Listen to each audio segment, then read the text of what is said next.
দেখেন আমি যে সময় যুগ পাল্টেছে আর কি।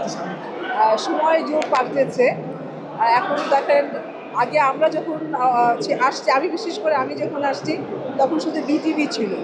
তারপর অনেক বছর পরে আপনার অনেকগুলো আপনার প্রাইভেট চ্যানেল হলো, আর তারপর আস্তে আস্তে নেট নেট আপনার ইন্টারনেট হলো, এখন ইউটিউব আছে। তো এখন আপনার অনেক মিডিয়া অনেক বেড়ে গেছে আপনার। যার জন্য আমি এই যে আপনি যেটা বললেন যে ভাইরাল হওয়াটাই আপনার ওটাকে বেশি প্রাধান্য দিচ্ছে আমাদের শিল্পীরা। তো এখন যুগটাই চলছে এরকম। তবে আমি আশা করব যে ভালো জিনিস যদি ভাইরাল হয় এটা মানে ভালো লাগে মানুষের কাছেও, দর্শকের কাছে। যে খারাপটা নিয়ে ভাইরাল হয়ে ভালো দিকে কিন্তু যাওয়া যায় না। তো আমি আমার আমার যারা শিল্পী, আমার চলচ্চিত্রের মানুষ যারা আছে, আমি আশা করব যে ভালো জিনিস, ভালো ভালো কাজ করুন, ভালো জিনিস নিয়ে ভাইরাল হন।